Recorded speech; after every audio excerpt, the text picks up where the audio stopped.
Today, folks, we're talking high-risk, high-reward stocks that are on every investor's minds when it comes to HYLN, MMEDF, Compass, Pathways. We're going to be talking about Trump being treated with Regeneron products and what that says for the stock and so much more. So in the clarity of my transparency, just what the heck is going on this Monday, consider slapping that like and let's jump.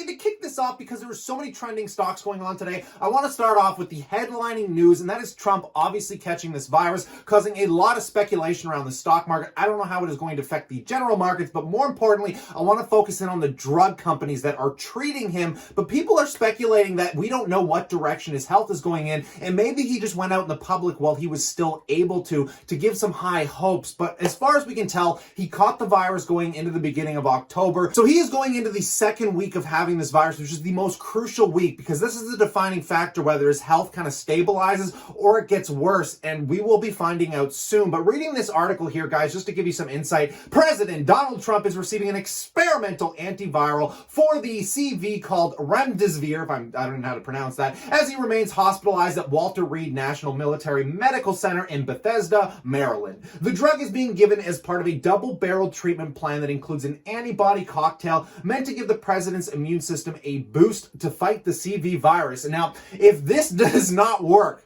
this stock that made this drug is going to be going into one of two different directions. And the company that is running this is called Regeneron Pharmaceuticals. Trump actually has an investment in this company, along with another company called Gilead, which I don't think is doing nearly as well for him. But nonetheless, guys, when we are talking about these companies, we can obviously Regeneron trading up on this news. This should be fairly positive, presuming the president gets better. Look, I don't care if you hate or love the guy. I don't wish anybody get this virus, so I am hoping that he does get better. If you are looking for some high-risk, high-reward stocks, I'm telling you, keep an eye on Regeneron here, because if he flips around, this stock, I think, is going to flip up with him. Now, in other exciting news, everybody has got their mind on HYLN, folks, because today they just rang the New York Stock Exchange bell as they finally had their merger acquisition with Tortoise.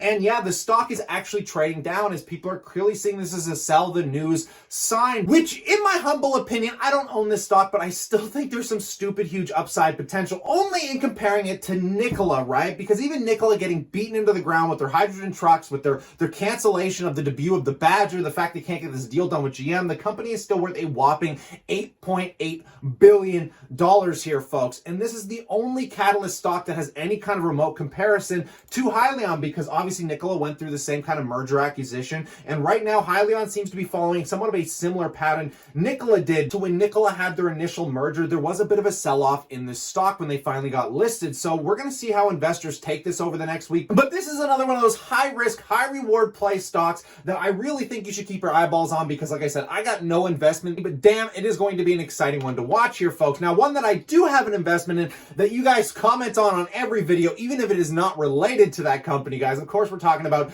MMEDF today, because so many of you keep asking me about it, trading up almost 15% today, primarily on the fact that Compass Pathways is trading up 22%, and these two companies kind of play off each other right now, even though there is no critical or changing news. But Compass Pathways has been getting a lot of good analytical reports coming out on them. Obviously, just because they have an incredible management team, there's going to be a lot of opportunity as they want to expand just beyond depression treatment. If you've never heard of Compass Pathways, they're basically using psilocybin from those magical mushrooms to treat depression, and they kind of want to advance it into helping cancer patients and people that are essentially going to be near death, because apparently it helps ease the anxiety of those problems, which I know sounds kind of like counterintuitive, taking a hallucinogenic drug to deal with yourself, you know, going into the next stage of passing on in life. I don't know. These are very complicated subjects, right? But I am still a large believer, and I have not taken any profits out of this company, and I am desperately waiting for the news that these guys are going to get listed on the NASDAQ as well, folks. And that is just what everybody is waiting for. It's what I'm waiting for. And we all know it's generally going to take 1 to 4 weeks until we find out if MMEDF MindMed is actually going to be able to get a major listing on the exchange. And if that happens, a lot of you have been asking me about share dilution and what's going to happen with that. And honestly, if they can get exposed to more investors, they're definitely going to be diluting us as shareholders. But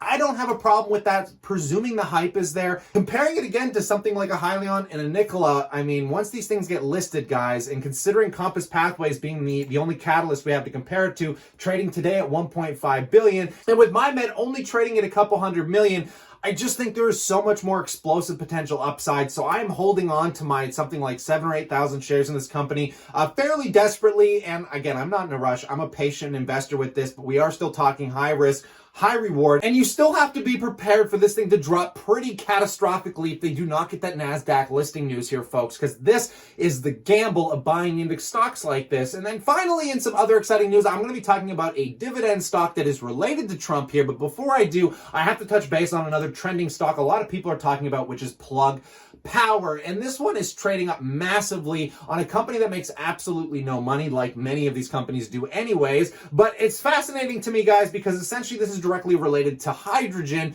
and there is a lot of speculation, especially considering Nikola has been flopping so heavily. But according to this article, investors are betting big on Plug Power as they hunt for the next Tesla, and maybe it's finally the right time for hydrogen fuel cell makers. Plug, a provider of hydrogen engines and fuel solutions, is up a whopping 600% this year and has a market cap of $5 billion. God, that's a lot of money. $5 billion. But in over decades of being in business, it has yet to post a profit. That should change at least in 2024 when it is forecasting the tides will turn. And on the plus side, unlike electric truck maker Nikola, Plug actually has products that run on its own and is already in the hands of customers like Amazon. So these plays are super, super interesting to me because a lot of these companies don't plan on making any money for the next 3 to 4 years. And that causes a lot of fear in my eyes as an investor. I mean, it's something that really stirs my gut up about MindMed because a lot of people are kind of hesitant on the hydrogen engines not being actually that long for suitable to these companies, considering the advancement in battery technology. And nobody really knows how great Tesla's trucks are going to be that are going to be purely electric. And considering you have people exactly like HYLN that are basically doing a system that's a little bit more practical when we're talking about engines that run off natural gas that will be converting to an electric motor. They're just adopting batteries to basically the engines that are already on tractor trailers like diesel motors, and they're also building their own motors that are going to be dealing more with natural gas, which is a little bit more readily available. It's hard to tell how this is going to play out in the long term because 4 years is a very long time to be waiting for profits when there's so many competitors right around the corner here, folks. So still a very interesting high risk, high reward play. And then finally, I really quickly want to talk about GEO Group. Now, this one falls in the dividend, high risk, high reward plays because it is whopping out some pretty fat yields, trading massively down over the last few years. From all-time highs here, folks, we're looking at a loss of about 65%. I am down about 40% on this position. This is one that I hold, but the reason I'm bringing it up as a high risk, high reward play is it's a very fundamental dividend stock to society when we're talking about prisons, but this is one that has major whiplash movements when we're talking about political elections. And if we zoom out to the last election when Trump won back in 2016, guys, the stock ran up a whopping 100%. And a lot of people are playing this as a basically political bet if Trump wins again. I really don't think it matters who wins because honestly, this is one of those companies that is a fundamental staple to society that people just kind of brush off and they don't really want to talk about. But this is one I really want you to keep your eyes on as well. Whether you own it or you don't want to touch it, I'm still telling you it's going to be an entertaining sucker coming up over the next month. And again, we don't even know what's going to happen with the election depending on where Trump's health currently goes. And just to finish up, folks, taking a look at the broader markets, I don't think anybody's complaining whether you're holding high risk or low risk stocks in your portfolio because almost everything I own is pretty much in the green today with a few exceptions related to the Canadian economy because we're going on kind of a second wind shutdown. So obviously my Rio can, a little bit in the toilet, but at least we got the banks holding up and just look at all that green. Again, with a few exceptions out there, guys, it seems like it's been a pretty good start to the week. So it's going to be neat to see how everything goes moving forward. And I hope you guys kind of enjoyed this overview of these super awesome trending companies. Some I own, some I don't, but all going to be very fascinating to watch. And of course, I want to know what your thoughts are in the comment section below. Do you own any of these? Are you holding them? What are your opinions? I'd love to hear all of that. So stay cool, stay awesome, and I look forward to chatting to you tomorrow.